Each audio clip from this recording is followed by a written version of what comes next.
ഒരു പയ്യൻ, ഒരു ചെറുപ്പക്കാരൻ, അവനൊരു 10-25 വയസ്സുള്ള പ്രായമുണ്ട്. അവന് റോഡ് ആക്സിഡന്റ് ഉണ്ടായിട്ട്, ഒരു ബൈക്ക് അപകടം ഉണ്ടായിട്ട് എൻ്റെ കാലിൻ്റെ അസ്ഥി പൊട്ടിപ്പോയി, പൊടിഞ്ഞു പോയി. അപ്പോൾ പിന്നെ ഡോക്ടർമാർ കമ്പിയൊക്കെ ഇട്ടു. കമ്പി ഇട്ട് കഴിയുമ്പോഴത്തേക്കും 2 ഇഞ്ച് കേട്ടോ, 2 ഇഞ്ച് അസ്ഥിയില്ല, 2 ഇഞ്ച് അസ്ഥിയില്ല. അപ്പോൾ ഡോക്ടർമാർ പിന്നെ സൂക്ഷിക്കണം, അത് തന്നെ ഇത് വളർന്ന് കത്തി കൂടിക്കോളൂ എന്ന് ഡോക്ടർമാർ പറഞ്ഞു. അങ്ങനെ 6 മാസം കഴിഞ്ഞിട്ട് വന്നിട്ട് ഒരു എക്സ്റേ ഒക്കെ എടുത്ത ശേഷം നമുക്ക് ഓപ്പറേഷൻ ചെയ്യാമെന്ന് പറഞ്ഞു. അല്ല, ഇത് കമ്പി ഊരാന്ന് പറഞ്ഞു. തന്നെ ഇത് കൂടി ചേർന്ന് ഡോക്ടർമാർ പറഞ്ഞു. അങ്ങനെ 6 മാസം കഴിഞ്ഞിട്ട് ഇവർ നോക്കിക്കഴിഞ്ഞപ്പോൾ ഈ അസ്ഥി ഒരു തുള്ളി പോലും വളർന്നിട്ടില്ല. ഈ 2 ഇഞ്ച് അതേപടി, ഇത്രയും ഗ്യാപ്പുണ്ട്, അസ്ഥികൾ തമ്മിൽ കൂട്ടിച്ചേരാതെ 2 ഇഞ്ച് വ്യത്യാസമുണ്ട്. അപ്പോൾ വീണ്ടും അവർ പറഞ്ഞു കുറച്ച് നാളും കൂടെ കാത്തിരിക്കാൻ പറഞ്ഞു. കുറച്ച് നാളും കഴിഞ്ഞിട്ടും ഈ സംഭവം അതുപോലെ തന്നെ ഈ 2 ഇഞ്ചിൽ നിൽക്കാൻ ഒരു വ്യത്യാസം. അപ്പോൾ ഡോക്ടർ പറഞ്ഞു നമുക്കൊരു ഒരു പ്രതിവിധിയുള്ളൂ, മറ്റേ കാലിൽ നിന്ന് ഒരു അസ്ഥി എടുത്തിട്ട് ഈ പറയുന്ന അസ്ഥി അവിടെ കൂട്ടിച്ചേർത്തുകൊണ്ട് നമുക്ക് നോക്കാം. അല്ലാണ്ട് ഒരു ഓപ്പറേഷൻ ചെയ്തിട്ട്, ഒരു മേജർ ഓപ്പറേഷൻ, മറ്റേ കാലിൽ നിന്ന് ഒരു അസ്ഥി എടുത്തിട്ട് ഇവിടെ ഫിറ്റ് ചെയ്യാൻ നോക്കി. ഇവനാണെങ്കിൽ ഭയങ്കര മദ്യപാനിയാണ്, സകല അശുദ്ധിയുടെ മേഖലയുണ്ട്. അവൻ്റെ ഒരു പ്രത്യേക സ്വഭാവം, അനുസരണമില്ല, അപ്പനോടും അമ്മയോടും യാതൊരു വിധത്തിൽ. ഈ ഒരു അപകടം ഉണ്ടായ ശേഷം ഇവന് യാതൊരു മാറ്റവും ഇല്ല, മാനസാന്തരവും ഇല്ല. അവൻ പ്രത്യേകമായിട്ട് അവന് കഠിന ഹൃദയമായിട്ട് നിൽക്കുന്നു. പള്ളിപ്പോക്കോ പ്രാർത്ഥനയോ കുമ്പസാരോ കുർബാനയോ വിശ്വാസമോ ഒന്നുമില്ല, എല്ലാത്തിനും നിന്ദിക്കുകയും പരിഹസിക്കുകയും മാത്രമാണ് ചെയ്യുന്നത്. അതൊക്കെ പറഞ്ഞ ഹല്ലേലൂയ. അപ്പൊ അങ്ങനെ ഇരിക്കുക ഇവരെന്ത് ചെയ്തു, ഇവനെയും കൊണ്ട് എൻ്റെ അപ്പൊ ഇവന്റെ അമ്മ ഇങ്ങനെ സ്ഥിരമായിട്ട് അണക്കരെ പ്രാർത്ഥിക്കാൻ വരും. എല്ലാ ശനിയാഴ്ചയും കൊണ്ട് പ്രാർത്ഥിക്കാൻ വരും. അപ്പൊ അമ്മ ഇവനോട് പറഞ്ഞു, മോനെ, എൻ്റെ ഒരു ആഗ്രഹമുണ്ട്, നീ ഓപ്പറേഷന് പോകുന്നതിന് മുമ്പ് നീ അവിടെ ഒന്ന് പോയി ധ്യാനിക്കും, അണക്കരെ പോയി ഒരു ധ്യാനം നടത്തിയ ശേഷം നീ എന്ത് ചെയ്തു എനിക്കറിയാം, പക്ഷെ അമ്മയുടെ ഒരു ആഗ്രഹം നീ അത് ചെയ്യണം. അപ്പോൾ ഡോക്ടർ പറഞ്ഞത് ഓപ്പറേഷൻ പറഞ്ഞ ഡേറ്റിൻ്റെ തലയാഴ്ചയാണ്. പെട്ടെന്ന് തന്നെ അടുത്ത് ഓപ്പറേഷൻ തീരുമാനമെടുത്തു. അപ്പോൾ അതിന് മുമ്പായിട്ടുള്ള ഒരാഴ്ചയുണ്ട്. ആ ആഴ്ചയാണ് ഇവനെ എടുത്തോണ്ട് വരികയാണ്, അണക്കരയെ കൊണ്ടുവരികയാണ്. അണക്കരയെ കൊണ്ടുവന്ന് ഇവന് ധ്യാനത്തിൽ പങ്കെടുക്കാൻ ഒരു താല്പര്യമില്ല, വിശ്വാസം സംഭവമില്ല. അപ്പം ധ്യാനത്തിൽ വന്ന് പങ്കെടുത്ത് കഴിഞ്ഞപ്പോൾ പക്ഷെ ദൈവത്തിന്റെ പരിശുദ്ധാത്മാവ് അവനോട് കയറുന്നപ്പോൾ തന്നെ തൊടാൻ തുടങ്ങി, അരൂപി ഇടപെടാൻ തുടങ്ങി, അവൻ അനുദപിക്കാൻ തുടങ്ങി, പശ്ചാത്തപിക്കാൻ തുടങ്ങി. അവന്റെ മദ്യപാനം, അവന്റെ പുകവലി, അവന്റെ ജീവിതത്തിലെ എല്ലാ തിന്മകളും ഓരോന്നോരോന്നായിട്ട് ഉപേക്ഷിക്കാനുള്ള കൃപ പരിശുദ്ധാത്മാവ് അവന് കൊടുത്തു. അവർക്ക് പറഞ്ഞ ഹല്ലേലൂയ. അവന് കൃപ കൊടുത്തു. അങ്ങനെ നല്ലൊരു കുമ്പസാരമൊക്കെ നടത്തി. അതിനുശേഷം ഇവനോട് ഞാൻ പ്രാർത്ഥിക്കുന്നുണ്ട്. അപ്പം ഈ പള്ളിയിൽ ഏറ്റവും പുറകിൽ ഇങ്ങനെ 2-3 കസേര ഇട്ടിട്ട് കസേരയിലെ മേലെ ഇവന്റെ കാലിങ്ങനെ വെച്ചോണ്ടാണ് ധ്യാനം മുഴുവൻ അവൻ അങ്ങനെ കൂടി.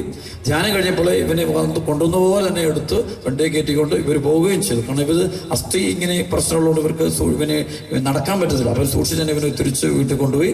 എന്നിട്ട് വ്യാഴാഴ്ച ദിവസം ധ്യാനം തീരും. തിങ്കളാഴ്ച ഇവന് ഓപ്പറേഷന് വേണ്ടി ഇവനെ കൊണ്ടുപോവുകയാണ്. ഓപ്പറേഷന് വേണ്ടി അവനെ ആശുപത്രിയിൽ എത്തിച്ചു. ഓപ്പറേഷന് മുമ്പായിട്ട് വീണ്ടും പരിശോധിക്കുമ്പോൾ എൻ്റെ പ്രിയപ്പെട്ട തലയാഴ്ച 2 ഇഞ്ച് അസ്ഥി ഇങ്ങനെ കൂടിച്ചേരാതിരുന്നത് ഇപ്പോൾ 100% കൂടിച്ചേർന്നിരിക്കുന്നതായിട്ട് ഡോക്ടർമാർ കണ്ടെത്തിയപ്പോൾ 2 ഇഞ്ച് അസ്ഥികൾ വേർപെട്ട് നിന്നത് 100% ചേർന്നിരിക്കുന്നു. ഡോക്ടർമാർ അത്ഭുതത്തോടെ പറഞ്ഞു, എന്താണ് സംഭവിച്ചത്? ഞാൻ പറയാണ്, ശരിക്കും സംഭവിച്ചത് നമുക്കറിയാം. ഈശോ മിശിഹായുടെ സജീവ സാന്നിധ്യം വെളിപ്പെട്ടു. അവർക്ക് പറഞ്ഞു ഹല്ലേലൂയ. ഈശോ മിശിഹായുടെ സജീവ സാന്നിധ്യം, ദൈവത്തിന് അസാധ്യമായിട്ട് ഒന്നുമില്ല. അതാണ് ലൂക്ക 1:37. ദൈവത്തിന് അസാധ്യമായിട്ട് യാതൊന്നുമില്ല. അവർക്ക് പറഞ്ഞ ഹല്ലേലൂയ. നമ്മുടെ കർത്താവായ ഈശോയ്ക്ക് അസാധ്യമായിട്ട് യാതൊന്നും. അതുകൊണ്ട് ഈ ദിവസങ്ങളിൽ ഈശോ എന്നുള്ളത് ജീവിക്കുന്ന ദൈവമാണ്, നമ്മുടെ കൂടെയുള്ള ദൈവമാണ്, അസ്തിത്വമുള്ള ദൈവമാണ്, നിലനിൽക്കുന്നവൻ ഈശോ മാത്രം. അവിടെ ഈശോയിൽ വിശ്വസിക്കുന്ന ഈശോ നിലനിൽക്കുന്നു. ഈശോ ഇഷ്ടംപോലെ അത്ഭുതങ്ങളും അടയാളങ്ങളും സൗഖ്യങ്ങളും കാണാറുണ്ട്. നിങ്ങളോട് പറയാൻ പോയി കഴിഞ്ഞാൽ ഒരുപാടുണ്ട്. അവർക്ക് പറഞ്ഞ ഹല്ലേലൂയ. കർത്താവിന്റെ സാന്നിധ്യം നേരിട്ട് ഇറങ്ങി നിൽക്കുന്നത് ഞങ്ങൾ കാണാറുണ്ട്. കർത്താവിന് കരുണ കൊടുക്കുന്നത് കാണാറുണ്ട്. ഒത്തിരി തകർന്ന ജീവിതങ്ങളെ, ഒത്തിരി ആർക്കും വേണ്ടാത്ത ജീവിതങ്ങളെ കർത്താവ് തൊട്ട് സുഖപ്പെടുത്തുന്ന കണ്ടിട്ട് അത് അച്ഛൻ പറഞ്ഞതാണ്, നമ്മുടെ കർത്താവ് നിലനിൽക്കുന്ന ദൈവമാണ്. അവർക്ക് പറഞ്ഞ ഹല്ലേലൂയ. നമ്മുടെ കർത്താവ് ജീവിക്കുന്ന ദൈവമാണ്, ഇന്നും ജീവിക്കുന്നത് നമ്മുടെ കൂടെയുള്ള ദൈവം. ഇപ്പോൾ ആ കർത്താവിന്റെ സാന്നിധ്യം ഇവിടെയൊക്കെ ഉണ്ട്. ഇപ്പൊ നമ്മൾ പ്രാർത്ഥിച്ചുകൊണ്ടിരിക്കുന്ന ഈ സമയത്തും കർത്താവിന്റെ സാന്നിധ്യമുണ്ട്. ആ കർത്താവിനെ എങ്ങനെ അനുഭവിക്കണം? അതാണ് ഇവിടെ ഓരോ വ്യക്തി ആ ഈശോ തൊടാൻ പറ്റിയാൽ രക്ഷപ്പെട്ടു. അവർക്ക് പറഞ്ഞ ഹല്ലേലൂയ. ഈശോ അനുഭവിക്കാൻ പറ്റി രക്ഷപ്പെട്ടു. അപ്പൊ ഈശോ അനുഭവിക്കാൻ വേണ്ടി ഞാൻ എന്ത് ചെയ്യണം? അതാണ് ഈ ദിവസങ്ങൾ നമ്മൾ ധ്യാനിക്കാൻ പോകുന്നത്. എന്ത് ചെയ്താൽ എനിക്ക് ഈശോ അനുഭവിക്കാം? ഈശോയുടെ സ്പർശനം കിട്ടും, ഈശോയുടെ ഇടപെടലുണ്ട്, എന്റെ ജീവിതത്തിലെ തകർച്ചകളൊന്നും എനിക്ക് കരകയറാൻ പറ്റും. അവർക്ക് പറഞ്ഞ ഹല്ലേലൂയ. ഹല്ലേലൂയ. ഒരു രണ്ട് മൂന്നാഴ്ച മുമ്പുള്ള അണക്കരയിലുള്ള ധ്യാനത്തിൽ വെച്ച് വലിയൊരു സംഭവം സാക്ഷ്യവുമായിട്ട് പയ്യൻ വന്നു. അവൻ്റെ വീട്, അവന് നാട്ടിലുള്ള ഇവിടെയുള്ളവനാണ്. അവന് 6-7 വർഷമായിട്ട് അവൻ കാനഡയിലായിരുന്നു. കാനഡയിൽ അവന് സ്റ്റുഡൻസ് വിസയിൽ അവിടെ പോയിട്ട് അവിടെ പഠിച്ചു അവൻ്റെ വേണ്ടി ജോലിയൊക്കെ ചെയ്ത് അവൻ കഴിയായിരുന്നു. അപ്പോൾ അങ്ങനെ എനിക്ക് ഇവന് വലിയൊരു സംഭവം ഉണ്ടായി. ഇവൻ്റെ തലയിൽ ഒരു തലച്ചോറ് ശരിക്കൊരു സ്ട്രോക്ക് ഉണ്ടായി. ട്യൂമറും ഇതെല്ലാം കൂടി സ്ട്രോക്ക് ഉണ്ടായിട്ട് പിന്നെ ഓപ്പറേഷൻ ചെയ്യണം. ഓപ്പറേഷൻ ചെയ്ത ശേഷം ഡോക്ടർ പറഞ്ഞു സൗഖ്യപ്പെടില്ല, മാത്രമല്ല വീണ്ടും ആ രോഗം അതുപോലെ ആവർത്തിക്കാൻ തുടങ്ങി. അപ്പോൾ അവനാകെ പേടിച്ചു.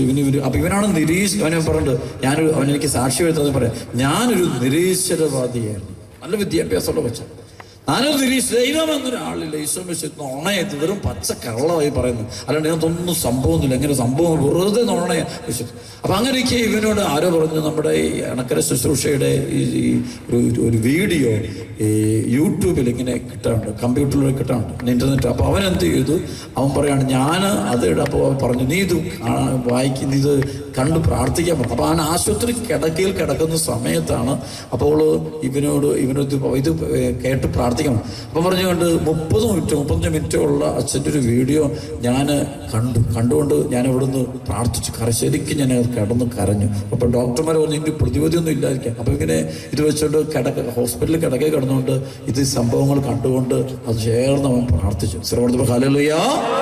എന്നിട്ട് അവനെ എഴുതി വെച്ചിരിക്കുക, അച്ഛാ ഞാൻ ദൈവത്തിൽ എനിക്ക് വിശ്വാസമില്ലാത്ത വ്യക്തിയാണ്, ഒട്ടും വിശ്വാസമില്ല, പക്ഷെ ഇപ്പൊ എനിക്ക് നല്ല കാരണം ഇതിന് ശേഷം ഇത് കണ്ടുകൊണ്ടിരിക്കുമ്പോൾ എന്റെ ശരീരത്തിൽ എന്തോ ഒരു തരുതെരിപ്പ് സംഭവിക്കുന്നു.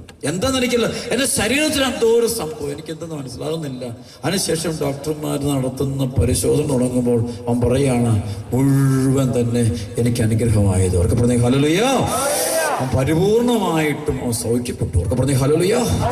തലയിലെ ട്യൂമർ കംപ്ലീറ്റ് ഡിസപ്പിയർ, അത് അപ്രത്യക്ഷമായി പോയി, അത് സൗഖ്യപ്പെട്ടു, തലച്ചോറ് ക്ലിയറായി. അവൻ പറയാണ് ഈശോ നേരിട്ട് അവൻ നന്ദി പറയാൻ വേണ്ടി ഒരാഴ്ച വന്നിട്ട് അവിടെ താമസിച്ച് അവൻ ധ്യാനം കൂടിയിട്ട് ആളുകളിലോണ്ട് 100 ആളുകൾ വചനം കേൾക്കാനിരിക്കുമ്പോണ്ട് ഇവര് സമൂഹത്തിൽ എഴുന്നേറ്റ് പറഞ്ഞു, എൻ്റെ തലച്ചോറിന് എനിക്ക് ഈ രോഗം ഉണ്ടായിരുന്ന ആളായിരുന്നു, ഞാൻ കർത്താവ് എന്നെ സുഖപ്പെടുത്തി. അവർക്ക് പറഞ്ഞേ ഹല്ലേലൂയ. കൈയടിച്ച് കർത്താവ് പറഞ്ഞേ മക്കളെ പോരാ, എന്നിട്ട് പറഞ്ഞേ ഉച്ചത്തില് ഹല്ലേലൂയ ഹല്ലേലൂയ. മുറിയിലൊരു ഫാത്തിമ മാതാവിൻ്റെ രൂപമുണ്ട്, സമ്മാനമായിട്ട് കിട്ടിയതാണ്. അത് അമേരിക്കയിലുള്ള ഒരു ഫാമിലിയാണ്, ഒരു കുടുംബമാണ് എനിക്ക് തന്നത്. അത് തരാണ്ടായ കാരണം ഒരു വലിയ സംഭവമാണ്. അപ്പം അവരുടെ അവർക്ക് അതായത് ഇവർ കല്യാണം കഴിച്ച് ഇവർ രണ്ടുപേരും കല്യാണം കഴിച്ച് വിദേശത്ത് പോയി. വിദേശത്ത് കഴിയുമ്പോഴത്തേക്കും ഇവള് ഗർഭിണിയായി കഴിഞ്ഞ് 3-4 മാസം കഴിഞ്ഞപ്പോൾ പരിശോധിച്ചപ്പോൾ ഈ കൊച്ചിൻ്റെ തലച്ചോറിനും ഹാർട്ടിനും സീരിയസ് ആയ രോഗമുണ്ട്. ഡോക്ടർമാർ പറഞ്ഞ് കൊച്ചിനെ കളയണം, കാരണം ഇത് ഡൗൺ സിൻഡ്രം എന്നുള്ളൊരു രോഗമുണ്ട്. അപ്പോൾ അതിൽ വേറൊരു രോഗം കയറി പിടിച്ചിട്ടുണ്ട്, ഒരു രക്ഷയില്ല. അപ്പോൾ ഇതുകൊണ്ട് ഈ കൊച്ചിനെ അബോർട്ട് ചെയ്ത് കളഞ്ഞേക്കുക, ഈ കൊച്ചിൻ്റെ വളർച്ചയിൽ കുറേയോട് കംപ്ലൈൻറ്റ് വരും. അപ്പോൾ ഇവരുടെ വീട്ടുകാരും ബന്ധുക്കളും പറഞ്ഞു അതിനെ നശിപ്പിച്ച് കളഞ്ഞിട്ട് അബോർട്ട് ചെയ്ത് കളഞ്ഞേക്കും. അപ്പോൾ ഇവരെന്നെ വിളിച്ചു, അച്ഛാ ഞങ്ങൾക്ക് അബോർഷൻ ചെയ്യുന്നത് പേടിയാണ്, ഞങ്ങളുടെ കുഞ്ഞിനെ കൊല്ലാൻ ഞങ്ങൾക്ക് പേടിയാണ്, അച്ഛൻ പ്രാർത്ഥിച്ചാൽ മതി, ഞങ്ങളുടെ കുഞ്ഞിന് പൂർണ്ണ ആരോഗ്യം കർത്താവത്തിൽ അച്ഛന് പ്രാർത്ഥിക്കാം.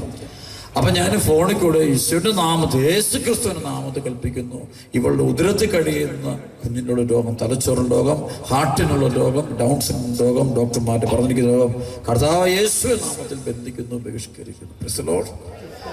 അപ്പോൾ അവർ പറഞ്ഞു, അച്ഛൻ വീണ്ടും പറഞ്ഞു, ഞങ്ങൾ അവരും പ്രാർത്ഥന തുടങ്ങി, ഞാനും പറഞ്ഞു. അപ്പോൾ ഇവിടുത്തെ ആരാധന നടക്കുമ്പോൾ അണക്കര ആരാധന നടക്കുമ്പോൾ അതേസമയം തന്നെ അവർക്ക് അവിടെ ചെയ്യും. അവർ ഇരുന്ന് പ്രാർത്ഥന തുടങ്ങി, ഇങ്ങനെ പ്രാർത്ഥിച്ചു പോകും. അപ്പോൾ ഒരു 6 മാസം 7 മാസം കഴിഞ്ഞു ഇവർ സ്കാനിങ് നടത്തുമ്പോഴും ഡോക്ടർമാർ നിങ്ങൾ ചെയ്യുന്ന തെറ്റാണ്, ഈ കുഞ്ഞിനെ കളഞ്ഞേക്കുക, ഇതിന് രക്ഷപ്പെടാൻ പോകുന്നു. വീണ്ടും അവർ ഇത് നോക്കി. അപ്പോൾ ഇങ്ങനെ അവസാനം പറയുകയാണ്, ഏറ്റവും 9ാമത്തെ മാസം അവർക്ക് പ്രസവിക്കുന്നതിന് മുമ്പും ഇത് പരിശോധന നടത്തുമ്പോഴും ഈ കുഞ്ഞിൽ വലിയ. അപ്പോൾ ഇവരെന്നോട് അച്ഛൻ എന്ത് പറഞ്ഞു? ഞാൻ പറഞ്ഞു, നമ്മുടെ ദൈവം ഈശോ ജീവിക്കുന്ന ദൈവം, നിങ്ങൾക്ക് എളിമയും വിശുദ്ധിയും ഉണ്ടെങ്കിൽ കർത്താവിന്റെ സ്പർശനം അനുഭവിക്കാൻ പറ്റും. അവർക്ക് പറഞ്ഞ ഹല്ലേലൂയ. നിങ്ങൾക്ക് ഈശോയിൽ വിശ്വാസം ഉണ്ടെങ്കിൽ ഈശോയുടെ സാന്നിധ്യം നിങ്ങൾക്ക് കിട്ടും. Price the Lord. എന്തുണ്ടെങ്കിലാണ് ഈശോയുടെ സാന്നിധ്യം കിട്ടുന്നത്? ഈശോയിൽ വിശ്വാസം ഉണ്ടെങ്കിൽ ഈശോയുടെ സാന്നിധ്യം. ഈശോയ്ക്ക് അസാധ്യമാണ്. നിങ്ങൾ വിശ്വസിച്ച് പ്രാർത്ഥിച്ച് നന്നായിട്ട് പ്രാർത്ഥിച്ചു. അവരും പ്രാർത്ഥിച്ചുകൊണ്ട് എൻ്റെ പ്രിയപ്പെട്ട സഹോദരങ്ങളെ അവർ പറയുക, അമേരിക്കയിലുള്ളവർ പറയുകയാണ്, അച്ഛാ അത്ഭുതമായിട്ട് കുഞ്ഞു ജനിച്ചു കഴിയുമ്പോൾ ഈ കുഞ്ഞിൻ്റെ ശരീരത്തിൽ ഇങ്ങനെ ഒരു രോഗമേ കാണാനില്ല. Price the Lord. പരിപൂർണമായിട്ടും അവർക്ക് ഡോക്ടർമാർക്ക് ചിന്തിക്കാം, അവർ നിലവിളിക്കുകയാണ്. ഒരു ഫോണിൽ വിളിച്ച് അച്ഛൻ ഇത് കാരണം അമേരിക്കയിൽ ഡോക്ടർമാർ പലതവണ നടത്തിയ സ്കാനിങ്ങും തെറ്റിപ്പോകത്തില്ല. അത്രയും ക്ലാരിറ്റിയോടെ അമേരിക്കയിൽ നടന്ന അത്ര സ്കാനിങ്. ഇപ്പോൾ ഒരു പ്രകാരത്തിൽ ഈ കൊച്ചിന് ഈ രോഗമുണ്ട് 100% ഉറപ്പിച്ച സംഭവം. അത്ഭുതവശാൽ കുഞ്ഞുണ്ടാകുമ്പോൾ ഇങ്ങനെയൊരു രോഗം ഈ കുഞ്ഞിൻ്റെ ശരീരങ്ങളിൽ കാണുന്നില്ല. പ്രസവോഷം മനുഷ്യബുദ്ധിക്ക് അതീതമായ സംഭവം. ഒരു അന്ന് അവരൊരു നേർച്ച നേർന്നിരുന്നു. ഈ ഇങ്ങനെ ഒരു കുഞ്ഞു ഞങ്ങൾക്ക് സുഖമുള്ള ആരോഗ്യമുള്ള കുഞ്ഞിനെ കിട്ടിക്കഴിഞ്ഞാൽ ഞങ്ങൾ ഫാത്തിമ മാതാവിൻ്റെ രൂപ മേടിച്ച് അച്ഛന് സമ്മാനമായിട്ട് കൊടുക്കും. പ്രസിലോഷ് അവരവധിക്ക് വന്നപ്പോൾ അവർ ഈ മാതാവിൻ്റെ രൂപം മേടിച്ച് നല്ല വിലപിടിപ്പുള്ളതാണ്. അതിന് പ്രത്യേക ഒരു മെറ്റലാണ് സംഭവം. അത് സാധാരണ ഒറ്റ ചെറുതാണല്ലോ, വലിയൊരു പ്രത്യേക മെറ്റൽ. അത്രയും 10,000 രൂപ വരുന്നതാണ്. അത് മേടിച്ചു കൊണ്ടിട്ട് അവർ എയർപോർട്ടിൽ വന്നിട്ട് അവരാദ്യം വരുന്നത് സെൻട്രൽ ധ്യാന കേന്ദ്രത്തിൽ വീട്ടിലോട്ടല്ല പോകുന്നു. നേരെ വന്നിട്ട് എൻ്റെ കൊണ്ടുവന്ന് തന്ന് ഈ സംഭവം കുഞ്ഞിനെ കാണിച്ച് കർത്താവിനെ ഒരു മഹത്വപ്പെടുത്തി. പ്രസലോഷ് യേശു ജീവിക്കുന്ന ദൈവമാണെന്നുള്ളതിൽ ഇതിലും വലിയ തെളിവിൻ്റെ ആവശ്യമില്ല. Hallelujah, hallelujah. വിശ്വസിക്കുന്ന മക്കൾ കരം ഉയർത്തി ഹല്ലേലൂയ.